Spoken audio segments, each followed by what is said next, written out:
Hello and welcome to Year 10 at the Archer Academy. In this presentation we're going to go over the GCSE Maths course and how it's assessed, some advice on preparing over the summer to get the most out of your Year 10, how to be equipped for Year 10 and all the things that you need for your lessons, and looking ahead at some of the support and help that will be available to you from the Maths department in Year 11. We will be using the EDEXCEL exam board. You will be assessed at the end of Year 11 by sitting 3 papers. Each of those papers is counted the same and it will take an hour and a half to sit. 2 out of those 3 papers you're allowed to use a calculator for, and so you'll be doing a lot of calculator practice throughout the year. In Maths there is no coursework at all, so the only marked work that will count is those 3 final exams at the end of Year 11.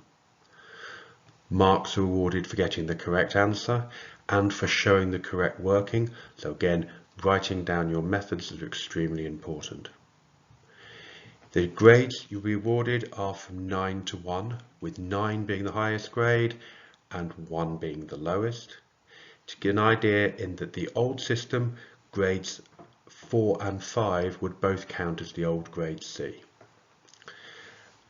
Now, there are 2 separate exam papers in GCSE Maths, Higher and Foundation. Sitting the Higher paper, you can have grades from 4 to 9, and if you don't score high enough, then you don't get any grade at all. The Foundation exam has possible grades of 1 to 5, and I must go over those in a bit more detail on the next slide.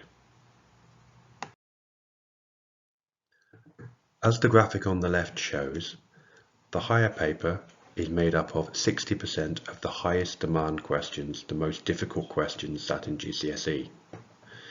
The next 40% will be the same questions as the hardest part of Foundation, and the lower demand questions won't be asked on the Higher paper but will be asked in Foundation. When we're deciding which of the papers for your child to sit, we'll be looking to see which one we think they'll get the highest mark in.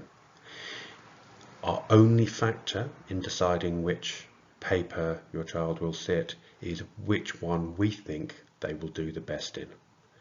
The final decisions about which of the papers will be taken in April of Year 11, and in order to sit the Higher paper we will need to see evidence, for example a grade 5 in a mock exam from previously, so that we know that they'll do well enough to get a grade at GCSE.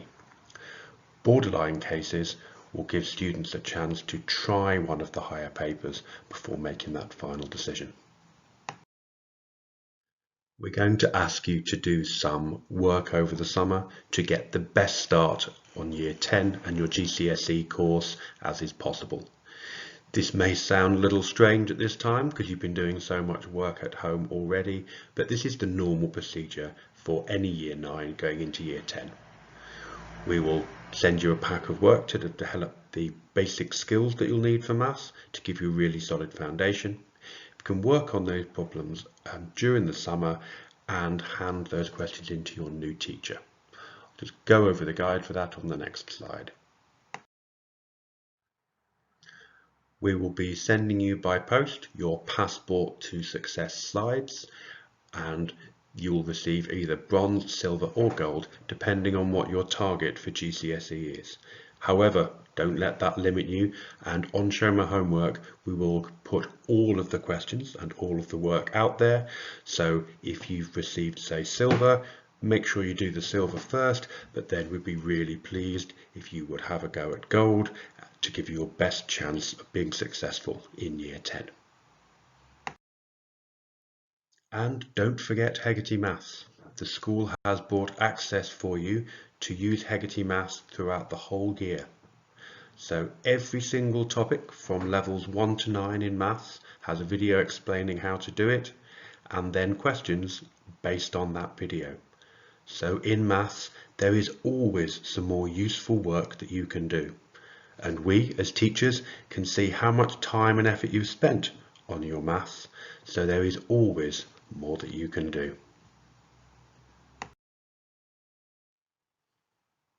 And a plea, when you come in from your year 10 after the summer, make sure that you come with all of your equipment every lesson.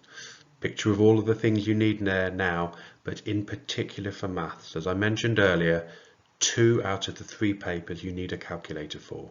Most of the time in your maths lesson, there'll be some time where you'll need to practice using a calculator. And if you don't have it with you, then you won't be able to do the work as effectively. Similarly, for protractor and ruler, there are certain questions that you just need those in order to do them properly. Make sure you're equipped. And finally, and briefly, just looking ahead to some of the things that you'll be receiving as support, particularly in year 11. Obviously, we'll go over in much more detail when we get closer to the time, but there is a lot that the school and the maths department will be offered.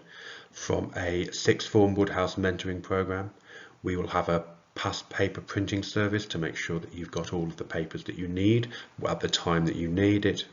We've got catch-up enrichment sessions. We'll have external tutors coming in and arrangements with learning mentors. So there'll be a lot of support as you approach your GCSEs.